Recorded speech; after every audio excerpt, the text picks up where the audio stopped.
Non, tu Non, vois, j'y non, arrive tu vois, pas. réflexe. Ok, vas-y, reviens. Reviens.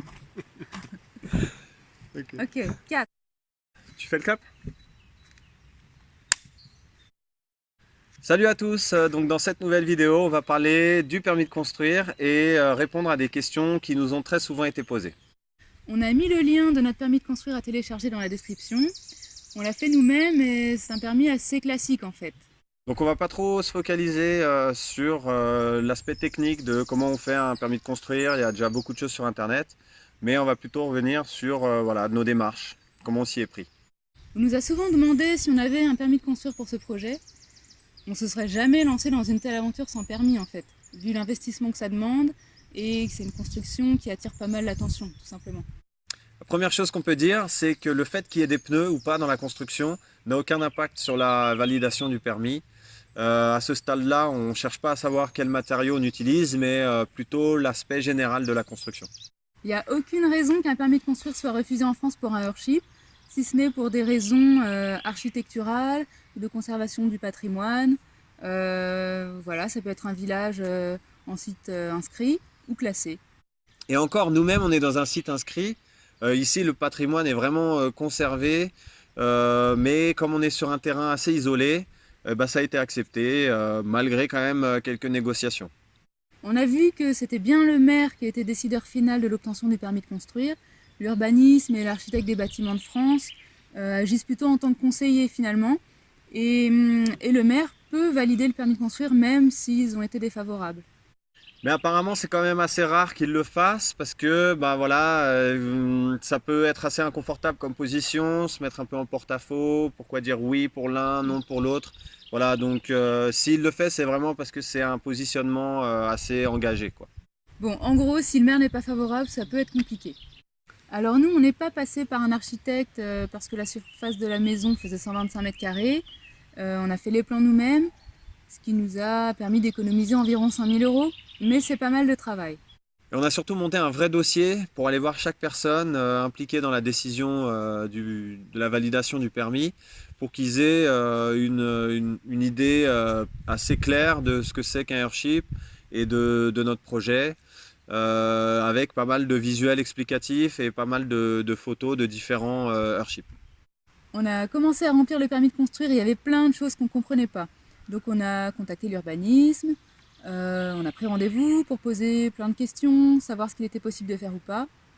Et ça nous a vraiment bien éclairé quand même. Alors on ne sait pas si c'est pareil partout, mais dans notre cas, ils nous ont vraiment bien écoutés, bien informés et bien aidés à comprendre. On a même été regarder dans le code de l'urbanisme pour répondre à certaines questions. Par exemple, pour savoir si la butte du Earthship fait partie du bâtiment ou pas, pour le respect de la limite de propriété. Et en fait, non, elle ne fait pas partie du bâtiment, donc on a pu coller le maximum notre construction au plus près de la limite. Ça nous arrangeait.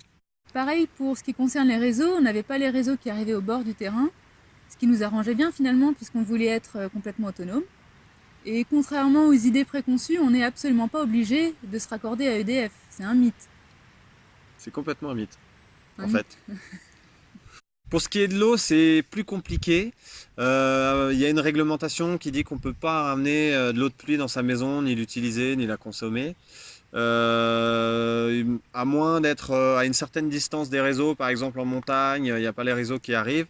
Mais même là, dans la réglementation, il faut faire des tests, genre tous les mois auprès de l'ARS, ce qui est super contraignant et à la charge du propriétaire. Et pour nous, comme pour beaucoup de gens, c'est tellement insensé d'utiliser de l'eau potable pour ses toilettes, alors que franchement, l'eau, c'est bien la seule chose qui tombe du ciel, quoi. On est donc hors réseau eau-électricité pour aller au bout de la philosophie et du concept Earthship et pour démontrer une fois de plus qu'on peut vivre comme ça en adaptant sa manière de consommer l'énergie. Ce qui, au passage, à notre sens, est une des drogues les plus dures du monde occidental. On s'en rend compte quand on n'en a plus d'ailleurs. Hiver. Ouais, l'hiver, on en a quand même. On peut faire des choses, mais on peut pas tout faire. Et on s'adapte. On s'est quand même raccordé à la station d'épuration ici parce qu'elle est écologique et à proximité, donc ça restait cohérent pour nous. Pour conclure, on pense que l'obtention du permis peut vraiment varier d'une ville à l'autre, d'un village à l'autre, et que le maire a le rôle principal. Pour nous, il est primordial d'aller, surtout dans ce genre de projet, d'aller rencontrer tous les gens impliqués dans la décision de l'obtention du permis, histoire d'amorcer une vraie discussion. Un argument très fort est la nécessité absolue d'une transition énergétique, de la revalorisation des déchets, des matériaux et d'un autre rapport au monde et à la nature. Bon, on a remarqué que si on arrive un peu à dépasser ces rôles administratifs, faire tomber un peu les costumes et de parler d'humain à humain, on arrive un petit peu à ouvrir des portes.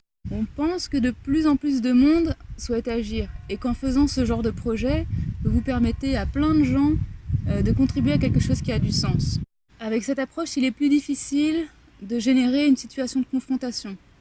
Et si ça devait arriver, il est toujours envisageable de modifier son projet, de rencontrer d'autres maires, de faire autre chose. Et dans notre cas, c'est vrai que comme on n'était pas 100% accroché à l'idée du Earthship, mais que c'était l'autonomie qui nous intéressait, eh ben, on n'a pas mis une pression énorme sur le fait que ça doit absolument se passer.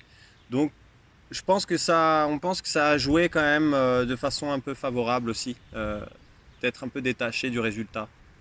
Donc on va vous laisser avec une petite histoire que j'aime bien personnellement, vous la connaissez peut-être, et puis on va essayer de la mettre en situation avec Cécile, on teste des trucs. Hein. Cécile, tu es prête? Voilà. Donc c'est Cécile, elle veut jouer de la guitare, elle n'a pas de guitare. Bon, elle est frustrée quoi, elle veut jouer de la guitare, elle n'en a pas. Et elle a une amie qui a une guitare. Et elle se dit, peut-être que je pourrais lui emprunter sa guitare. Peut-être. Et en même temps, à la seconde où elle se dit ça, il y a une autre pensée qui vient dans sa tête et qui dit non, elle voudra jamais. Elle voudra jamais. C'est mort. Et tout le chemin, Cécile, elle va voir sa copine parce qu'elle essaye quand même, elle y croit un petit peu au fond. Mais elle se dit tout le chemin, elle se dit non. C'est mort. Non, jamais elle acceptera. Jamais elle acceptera. Elle aime trop sa guitare. Elle aime trop sa guitare. Elle est belle, sa guitare. Et puis elle prête pas ses choses, ta copine en plus. Elle est un peu radine, tout ça. Je sais pas pourquoi j'y vais en fait. Voilà, c'est une copine, mais bon. Et du coup, elle arrive devant chez sa copine. Devant chez sa copine. Devant chez sa copine, elle sonne. Et du coup, sa copine ouvre la porte avec un grand sourire. Et Cécile lui dit écoute, ta guitare, tu peux te la garder. Voilà. Tu peux te la garder ta guitare. Et elle s'en va. Tu t'en vas. Je m'en vais. Bon, enfin, tu peux rester là. Mais... Enfin, c'est pas grave. Bon, c'est bien joué. Merci, bravo Cécile. On a fait de notre mieux pour cette petite mise en scène. J'espère que ça vous a plu. Et du coup... Que ça illustre bien le propos. Et que ça illustre bien le propos aussi. Voilà. Super, on est vachement content d'avoir fait ça. Et on assume à fond. Voilà, on vous laisse consulter le permis de construire et vous pouvez poser des questions dans les commentaires si vous en avez. Dans la prochaine vidéo, on parlera de l'organisation du chantier participatif. D'ici là, portez-vous bien et à dans 15 jours. Salut! Ressens ce que tu dis. Dis-le. Dis-le. Ne le récite pas. Dis ce que tu as. Donne l'information. Dis-le. Dis l'information. Vis l'information. Un argument très fort est la nécessité absolue d'une transition énergétique, de la revalorisation des déchets, des matériaux, d'un autre rapport au monde et à la nature. D'un autre rapport au monde et à la nature. C'était la fin de la phrase. D'un autre rapport au monde et à la nature. Et à la nature. 3, 4.